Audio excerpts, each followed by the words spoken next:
Welcome into the Fantasy Football Diagnostics Podcast, where we provide you with your weekly diagnosis of everything fantasy football. Whether it's season-long leagues, dynasty, DFS, or sometimes even IDP, we got you covered all year long.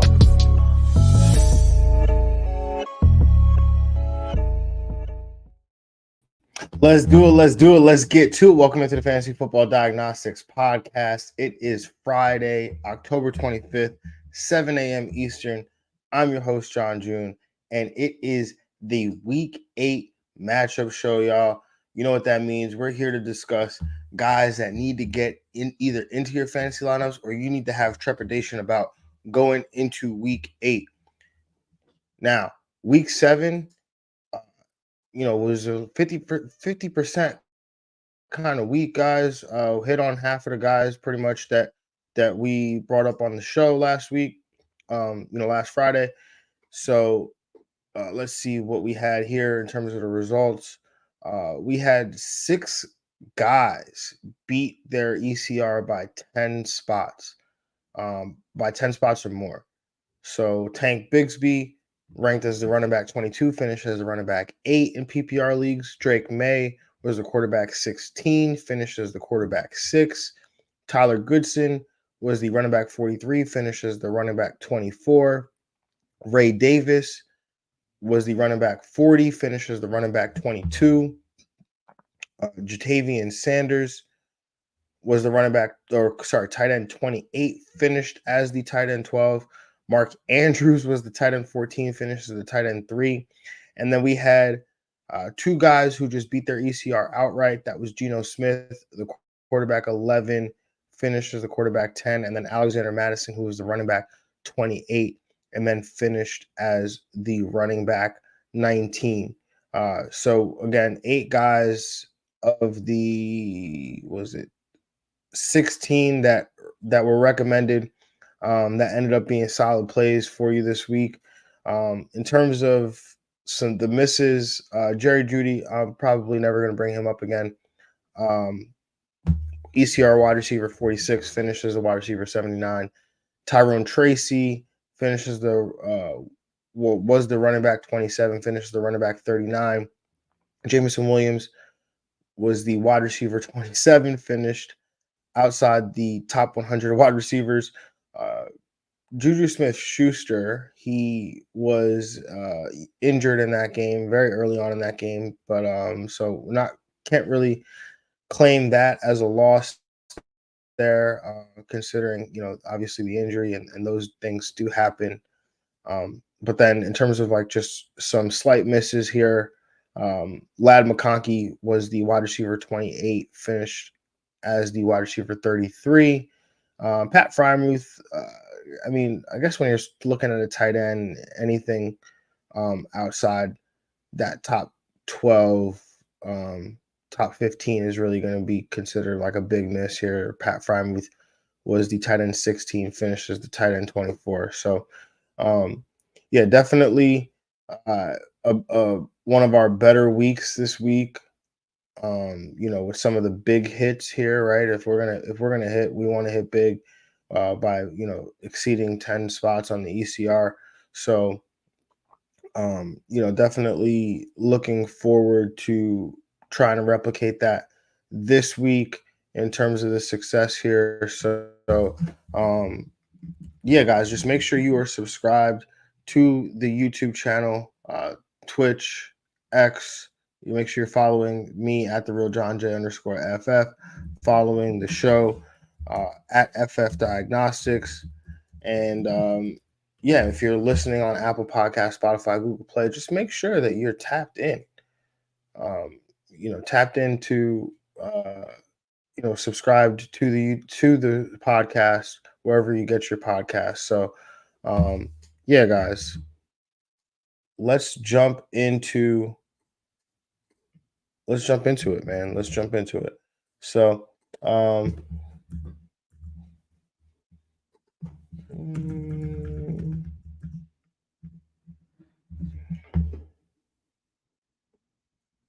starting with the first game here, we've got the Arizona Cardinals going up against the Miami Dolphins. And I'm going to go with quarterback Tua Tagovailoa here. Tua is coming back from his concussion that he suffered in week 2. Last time we saw him, he didn't look so great against Buffalo, but not many quarterbacks have looked particularly great against Buffalo.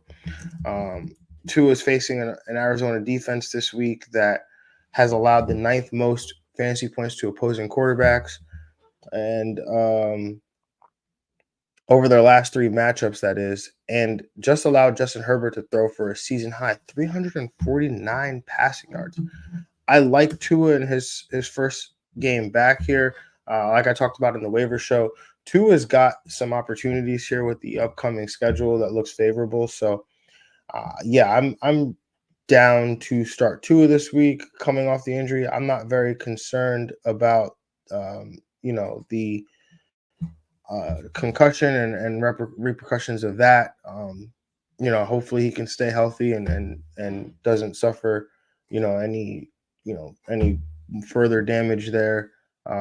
Because obviously that would be scary. But taking that part out of it, playing the game of fantasy football, yeah, I'm confident in Tua that as long as he can stay healthy, could have a really good game here against the Arizona Cardinals. So staying in this game and staying on the Miami side, let's talk about tight end Jonnu Smith. We talked about him on the waiver show.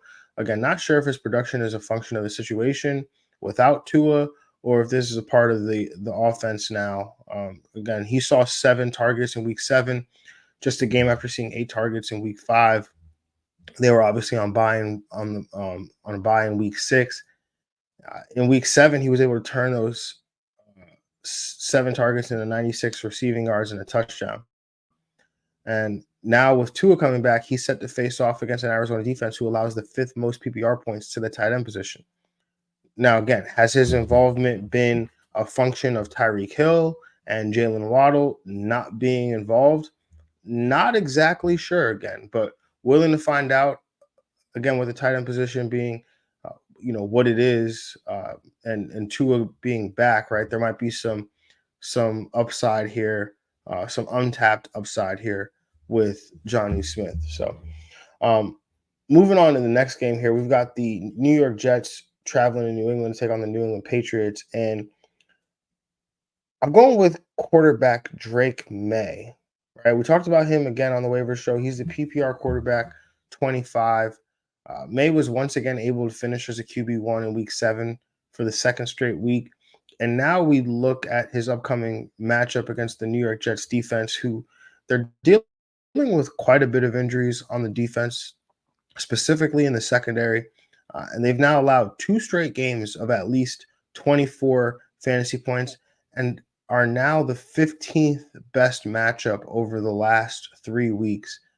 Now, I don't think May is going to get to 24 fantasy points, but if you're hurting a quarterback, maybe need a backup option for Jaden Daniels, I wouldn't be completely scared of going in May's direction this week, especially in 2 quarterback leagues where I think he is a high-end QB2, to say the least. So I know it's, we think of this Jets defense over the last 2 years, and we think, they've been pretty good against quarterbacks. I don't want to start my quarterbacks against them. But again, injuries do play a role here in this game that we play. And right now, they are facing quite a bit of issues in the secondary, which is leading to big passing games, passing production by opposing quarterbacks. Let's move on to the next game here. The Philadelphia Eagles taking on the Cincinnati Bengals. And I'm going with Philadelphia tight end Grant Calcaterra. He's the PPR tight end 30. We talked about him a couple weeks ago on the waiver show as a tight end option with Dallas Goedert out. And Goddard's expected to be out again at least this week. And it wasn't a productive week for Calcaterra last week, but game script didn't really call for him to be involved in the pass game. But he did play the most snaps of any of the other Philadelphia tight ends. And this week, the Eagles are 2.5-point underdogs on the road here to the Cincinnati Bengals. And Calcaterra has the best matchup as the Bengals allow the most fantasy points to opposing quarterbacks over their last 3 games here. So, uh, again, tight end 30 ECR in terms of his ECR ranking. I don't think that's egregious in the sense of like what has Calcaterra really done outside of that one game where he did enter into the fold for Dallas Goedert. But last week, I think you can pin that one on game script. This week, I think there's an opportunity here where they'll be throwing the football, and the matchup here is pretty good as well. So, I think there's a shot where Calcaterra can finish as a tight end one if the targets tend to flow in his direction, especially with a lot of the attention on the other weapons in Philadelphia. Moving on to the next matchup, we've got the Green Bay Packers against the Jacksonville Jaguars, and I'm going with Jackson. Oh, it's Jacksonville. That is not a Jacksonville wide receiver. That is a Green Bay wide receiver, Romeo Doubs. Wow, I got so excited about his matchup that I said that he played for the other team. But Green Bay wide receiver Romeo Doubs, he's the ECR PPR wide receiver 29. Again, talked about Dobbs in the waiver show. He's seen his best 2 games of the season since complaining about his role and skipping practice and being suspended for that one game. He now faces off against a Jacksonville defense that's allowed the 8th most PPR points to opposing wide receivers over their last 3 games. We talked about his role having been expanded in terms of his targets, his yards, his catches, all of those were up in his last game, right? Last game set a season high with targets, catches, and yards. And again, matchup on deck here against the Jacksonville Jaguars. I also don't mind taking a shot on either of the other Green Bay wide receivers in Dontavian Wicks and Deshaun and Christian Watson. So, I didn't necessarily put those guys down here. But again, if you need some juice at the wide receiver position, I would definitely not mind going after those 2 guys here. So, moving on to the next game here, we've got the Atlanta Falcons traveling to Tampa Bay to take on the Tampa Bay Buccaneers, and give me Atlanta quarterback Kirk Cousins. Right, he's the ECR quarterback 11. Tampa Bay allows the 2nd most fantasy points to opposing quarterbacks over the last 3 games. And Cousins has been somewhat up and down. The last time he faced this defense, however, he threw for over 500 yards and 4 touchdowns. I don't think he'll repeat that output this week, but the Bucs have allowed at least 240 passing yards and a combined 10 passing touchdowns going back to Kirk Cousins' matchup in week 5. They've just kind of been on a roll here in terms of giving it up to opposing quarterbacks. And I like Kirk Cousins to have a bounce back week here in again, what is the second best matchup here over these last 3 weeks. Moving on to staying in this game, staying on that side of this game, let's talk about Atlanta wide receiver Darnell Mooney. He's the ECR PPR wide receiver 26. Tampa Bay allows the 2nd most PPR points to opposing wide receivers over their last 3 games. And back in week 5, when they faced off against Mooney. Mooney had over 100 receiving yards and 2 touchdown receptions for 31.5 PPR points. Now, again, hard to believe that he'll replicate that exact output this week. But at the end of the day, I still think he's better than a wide receiver 2 when you consider the matchup and the fact that his quarterback's also in a good matchup. So, again, Drake London is the primary target here. He's the primary receiver. I think he's obviously going to have a big week. But Darnell Mooney, I think, is going to be involved in this offense early and often. Moving on to the next matchup here, we've got the Baltimore Ravens traveling to Cleveland to take on the Cleveland Browns. This game, I have, again, 2 guys here. Let's start with the first one. Cleveland wide receiver Cedric Tillman. He's the PPR wide receiver 50.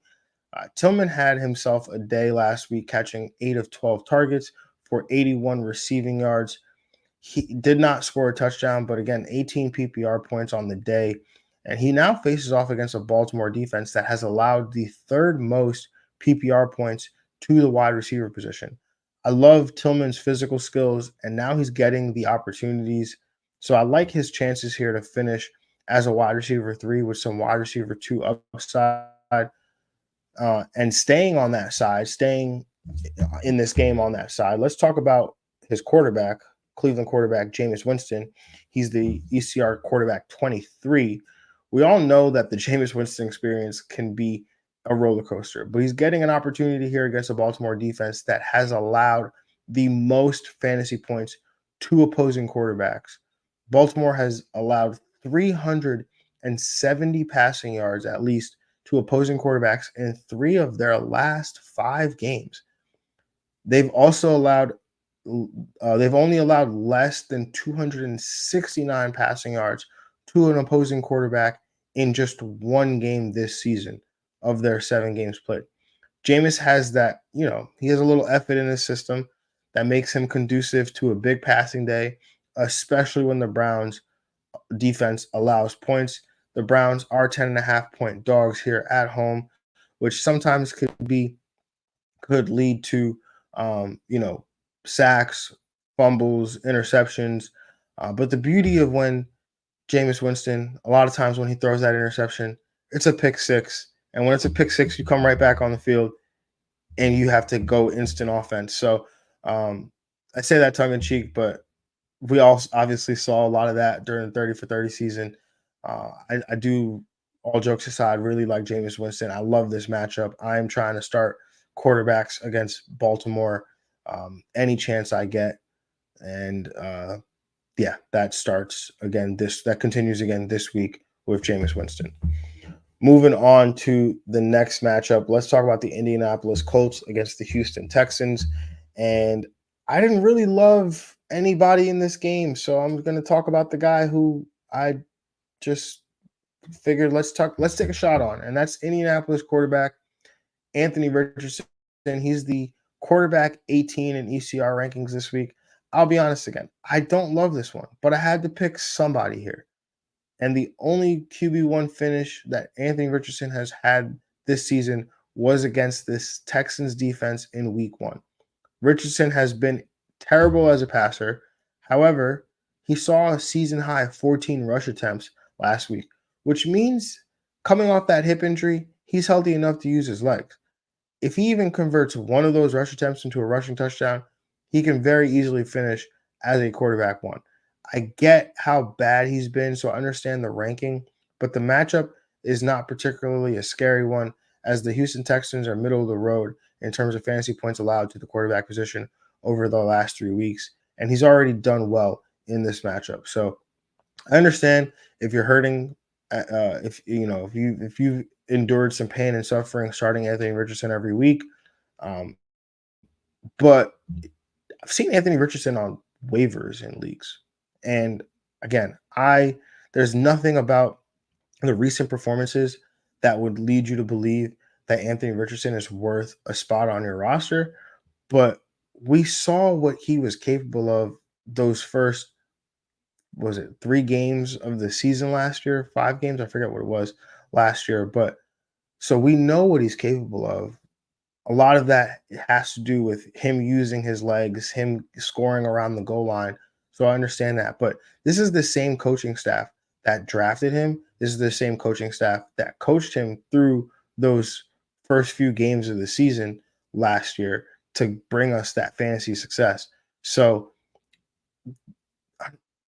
you, at one point or another, you have to feel like the coaches have to do something to help their young quarterback build his confidence, find him success, and getting back to some of the things that where he was able to find success with last year.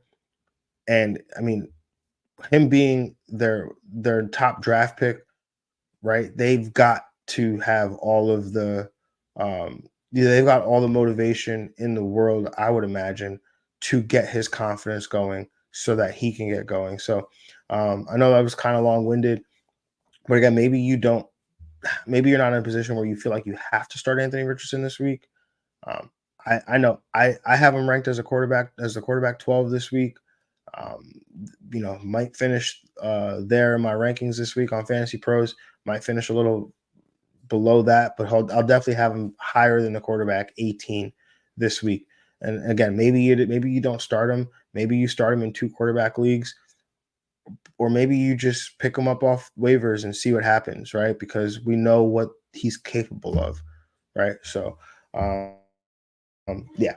Moving on to the next game, we got the Tennessee Titans against the Detroit Lions. Now, guys, we love us some Tony Pollard, right? Love any opportunity that I can get to stick Tony Pollard in this segment. And you guys know the rules. Running backs, wide receivers outside of the top 20, they're free game. Tony Pollard, running back 22, he's free game.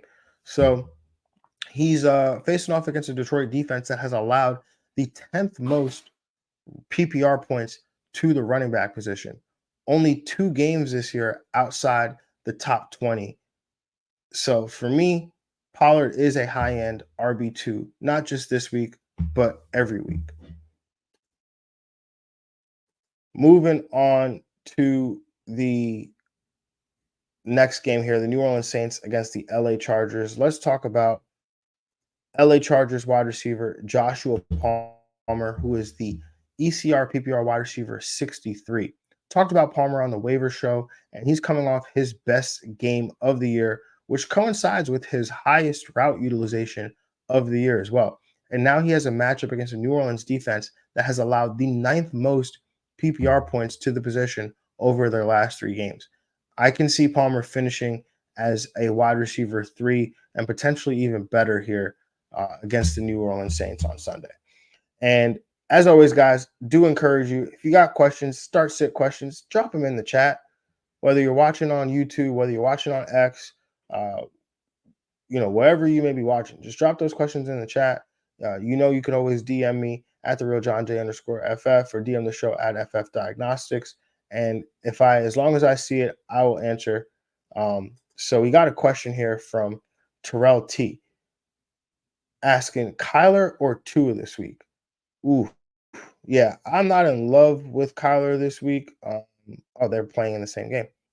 Miami is actually they've buttoned up against quarterbacks in recent weeks. So for me, it's going to be Tua. I know it's sounds risky with the injury, but Miami over their last 3 games, Arizona over their last 3 games has allowed at least they've allowed at least 17.8 in 3 of their last 4 games. The Miami Dolphins have allowed they haven't Miami hasn't allowed more than 13 fantasy points to an opposing quarterback all year. So now granted, you could look at like who they've played. It's Indianapolis, New England, Tennessee, Seattle, Buffalo, Jacksonville. Where Miami tends to struggle is against opposing running backs. Um, does that mean that they can give up some stuff on the ground? Possibly. So I would kind of look at this as like, where are you at in terms of your matchup here, Terrell? Like, are you the favorite by a wide margin? Because then at that point, you just need somebody who can provide you, a safe floor here. And just looking at Kyler's output, let me see if I can pull that up real quick. He might be able to provide you that. I mean, Kyler hasn't been great. Football or fantasy, he hasn't been great. Obviously, we know he's capable of having some big games. But I guess from a floor perspective, his worst game was against Washington back a few weeks ago, 9.98 fantasy points. Yeah, so is the floor that much safer than Tua? I doubt it. So let's just go with the ceiling there, in my opinion. But obviously, as always, guys, Terrell, it's your fantasy team. You have full autonomy to do whatever you please. This is just my opinion, and my opinion can go either way, but it's well informed. So, do with that information what you must. But moving on through the rest of the matchups here, and again, guys, feel free to drop those questions. I'll try to get them in as soon, an opportunity that I can. Um, but obviously, I won't get to it immediately as we are going through the show. But moving on to the next matchup here, we've got the Buffalo Bills against the Seattle Seahawks. Uh, Going with Seattle wide receiver Tyler Lockett. He's the ECR PPR wide receiver 32. DK Metcalf is expected to miss this week's game against the Buffalo Bills. And while Jackson Smith and Jigba and Lockett both will benefit with more looks in the passing game with the absence of DK Metcalf, Lockett is the only one who's set to see a change in playing time, as he may now have a role in two wide receiver sets. He plays less snaps on a weekly basis than DK Metcalf and Jackson Smith and Jigba, but his target share is third amongst those guys. But if you look at his target rate per his targets per snap rate, it's actually in line with DK Metcalf's, and higher than Jackson Smith and Jigba's. So if his snaps go up, his targets probably would go up in that sense too. I mean, it's clear that Geno Smith trusts him, so I think he can finish as a wide receiver 2 this week against the Buffalo Bills, a Buffalo Bills defense who, if I look at my matchup sheet here, um, Buffalo, look at my matchup sheet here. Buffalo allows the sixth most PPR points to the wide receiver position over their last 3 games here. So, not a bad matchup by any means. Now, let's move on to this next game, the Chicago Bears against the Washington Commanders. And there was something that really stuck out to me. And Caleb Williams, he is the ECR quarterback 6 this week. So you know what that means. We only talk about guys outside of the top 10 at quarterback and tight end. So if we're talking about a guy that's inside the top 10, that means that we have some trepidation here. And I got some trepidation because I'm sorry. Why is Caleb Williams the quarterback 6? And Caleb Williams was my start of the week 2 weeks ago against Jacksonville. I don't have a Caleb Williams problem. I actually do think Caleb Williams is pretty good. I want to see him succeed. I want to see him do well. I don't care about any of the other stuff with the fingernails and all that other stuff that people want to get on Caleb Williams and bash him about. I don't care about any of that. Can you ball? Yes. And the Caleb Williams, I believe, can ball. So this is purely football. But I'm sorry. The quarterback 6, if you look on the season, Washington allows the 13th most fantasy points to opposing quarterbacks. But if you break that down into chunks, it tells a different story. The first 3 games of the season, Washington gave up an average of 25 fantasy points to opposing quarterbacks. Over the last 4 games, Washington has allowed an average of 11 fantasy points to opposing quarterbacks. And just one of those games was by an opposing quarterback was over 10 points. And that was a 22.9 fantasy point outing by Lamar Jackson, who's most likely to be the league MVP. Caleb Williams has thrived in good matchups this year, but this is not one of those matchups. So I am sorry, but Caleb Williams is not going to be the quarterback 6 for me. He's going to be outside my top 12 this week. Again, this game probably going to be low scoring. Both these defenses have been pretty solid. So yeah, I'm gonna find somebody else to stick in this lineup here. Probably this next guy here that we're going to talk about in a second, I should say. Moving on to the Carolina Panthers against the Denver Broncos. Let's talk about Denver quarterback Bo Nix. ECR quarterback 13. Look, guys, look at this. One of the prouder moments of the season here. We've been talking about Bo Nix all year, going back to week 1. And most of the time, he's come through for us. Most of the time. And now it seems like people are catching on. And we don't have to dive so deep into the depths of fantasy wasteland to recommend him as a play. But I must say, I don't think quarterback 13 is high enough. Just saying, right?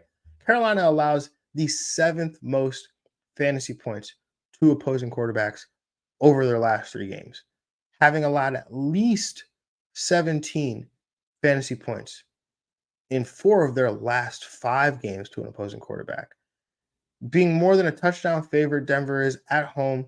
This should definitely help his case for a QB1 finish. We know that Bo Nix is going to use his legs as well, so that boosts the floor here. So yeah, I'm Bo Nix greater sign Caleb Williams this week. Y'all know how I feel about Bo Nix. I love having any opportunity to bring him up, and like I said, he's come through most of the time for us here. Um, all his QB1 performances, I think outside of that 1 week, forget who they had played. It escapes me now, but he's been brought up on this show. So yeah, man, let's start Bo Nix this week. Spoiler alert, he's not my start of the week, but I wanted him very much to be my start of the week. But that's because, spoiler alert, he plays Baltimore next week. So do with that information what you will. Moving on to the next matchup here, we've got the Kansas City Chiefs going up against the Las Vegas Raiders. Let's talk about newly acquired for the Kansas City Chiefs wide receiver DeAndre Hopkins. He is the ECR PPR wide receiver 52. Hopkins, D-Hop, welcome to the 2024 NFL fantasy season. Because we know that you have not been doing much. He just said the other day he's playing meaningful football for the first time in a couple years. D-Hop's going to fill that Rashee Rice role wonderfully.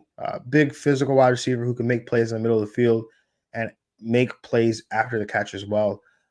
Also provides a red zone presence for the Chiefs as well, outside of Travis Kelce here. I wouldn't be surprised to see Hopkins finish as a wide receiver 3 or better in his first game with the Kansas City Chiefs against the Las Vegas Raiders here. Moving on to the next matchup, we've got the Dallas Cowboys against the San Francisco 49ers. And let's go with Ricky Pearsall against the Dallas Cowboys. He's the ECR PPR wide receiver 53. So I got to say something, guys. I apologize because when I was going through the waiver show, I totally failed to mention Pearsall. And it's not because I don't know Pearsall's existence. I obviously I know him. I know that it was his first game back. What I didn't know and I wasn't aware of was I didn't realize he had 5 targets in that game. And I was so focused on Jon Jennings coming back, and there were some accounts that I followed that were saying, hey, Jennings might be back this week, and the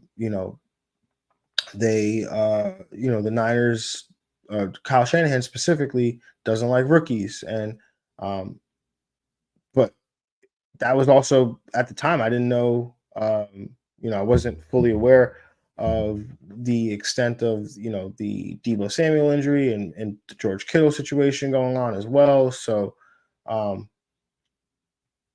yeah, it looks like Pearsall might be a thing, right? He played again for the first time on Sunday, was immediately a part of the offense, seeing 5 targets while running a route on 81% of the dropbacks. There's no Ayuk, possibly no Jennings, possibly no Deebo Samuel, and a limited George Kittle potentially. This could lead the 2024 first round pick to essentially being it for Brock Purdy against the Dallas defense that has allowed the 7th most PPR points to the wide receiver position over their last 3 games. I'm definitely, if you are the Deebo Samuel manager, you just lost Ayuk, you're in need of a wide receiver. I think Pearsall provides some value here because he was productive on the 5 targets that he did see on Sunday. I think he caught 3 of them for, 28 yards or something like that. So Pearsall definitely in consideration here for me this week as a wide receiver option, especially in a good matchup. Moving on to the next game here, let's talk about the last game of the week, actually. Let's talk about the New York Giants facing off against the Pittsburgh Steelers. And let's talk about a guy that, and we've kind of talked about in passing all year, Pittsburgh quarterback Russell Wilson. And, if you've been listening since week 1, since the waiver show, when we talked about Justin Fields, I've been talking about Russell Wilson eventually getting his job back and what that could do for this passing offense when that did happen. Um, I didn't think he would get it back this early. I guess timing was never a factor. I guess it was more about the the Steelers and how they were going to do as a team, and whether he that would lead to him getting his job back. But the Steelers were 4-2. Mike Tomlin made the decision. I'm going to switch to Russell Wilson. They're now 5-2, and yeah, I again did not think that that would happen at 5-2. I would thought the Steelers would have to lose, you know, a few games in order for Russell Wilson to get this job. But here, he's here. And now I have to say, what is it going to take for Russ to get some respect? The New York Giants have allowed the sixth most fantasy points two opposing quarterbacks over their last three games, including five straight games of at least 16.7 fantasy points to an opposing quarterback. I have a hard time seeing Russell Wilson finishing outside the top 10, let alone the top 20 here. So top 20, so 20 quarterback 21 just seems egregious here to me. Again, we talked about Russell Wilson on the waiver show. I like him this season. I like him this week.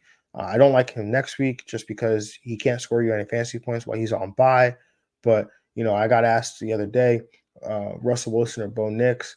Uh, I go with Bo Nix just purely because I want to go against Baltimore next week. And he's got the matchup against Carolina. But definitely love Russell Wilson this week against the New York Giants. Staying in this game, staying on this side, let's talk about Pittsburgh running back Najee Harris. He's the ECR PPR running back 25. We love rushing quarterbacks for fantasy, but depending on the style of offense, it could actually suffocate some of these opportunities for their running back teammates as they steal rush attempts and even rushing touchdowns from their running back teammates. Najee saw a season high 21 rush attempts with his second touchdown of the season in week 7 against the Jets. It might take a little bit for folks to get calibrated to what Najee could look like with Russ in the lineup, but I think he should be treated as a high-end RB2 with RB1 upside, not just this week, but rest of season as well. So, hey, man, I honestly was thinking about it yesterday as I was going through my notes for the show today. Najee seems like a pretty solid buy low candidate right now. I mean, maybe it's not buy low per se because finished as the running back 17 in PPR leagues last week after a week after finishing as the running back 10. But if fantasy managers are looking through the lens, especially the Najee Harris fantasy managers, they're looking at it through the lens of what it looked like with Justin Fields, they might be disappointed. But if you look through the lens of what it would look like with not with uh, Russell Wilson in the fold, then yeah, I really do think that you can possibly get Najee Harris for cheaper than what he's actually worth. Um, he is on bye next week, so keep that in mind as well. But yeah, I think he's definitely worth being acquired. Now let's move on to those wide receiver. The week 8 starts for the week. Now, guys, as every week, you can find the starts of the week posted on X. You can find them posted on Instagram with further in-depth analysis. A longer video there talking about the starts of the week and going through the whys and some of the hows. But let's just list them out. Starting with the quarterback position, let's go with Green Bay quarterback Jordan Love going against Jacksonville. I mean, does this one even need any analysis? Jacksonville, they've allowed the third most fantasy points to opposing quarterbacks over their last 3 games. They have, for most of the season, been one of the top matchups for opposing quarterbacks. They had gone on a streak of allowing at least 26 and a half fantasy points to opposing quarterbacks. Drake May broke that streak, but even Drake May was still able to score 20 plus fantasy points against Jacksonville. Jordan Love in a prime spot this week. So definitely, if you had any thoughts, any doubts about starting Jordan Love, just please don't. Let's move on to the running back start of the week. And let's talk about Denver running back Javonte Williams going up against the Carolina Panthers. We talked about his teammate, Bo Nix. It's obviously a great matchup, great environment for both of them.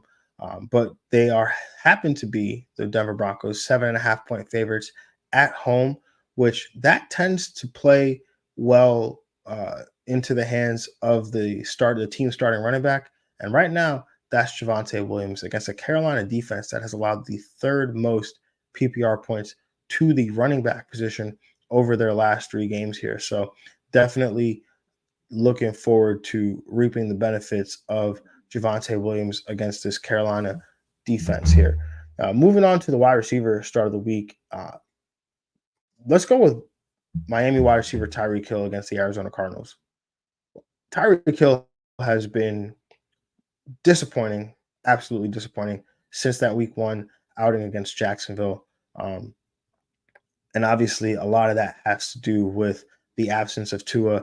Tyreek Hill did talk about fantasy managers. He said, "We're back. Get the effing band going." So Tyreek Hill, he knows what's up. He's got a matchup here against the Arizona Cardinals, who are the 10th best matchup for opposing wide receivers over their last 3 games here. I think Tua coming back brings the deep ball back for Tyreek. So we're going to see that.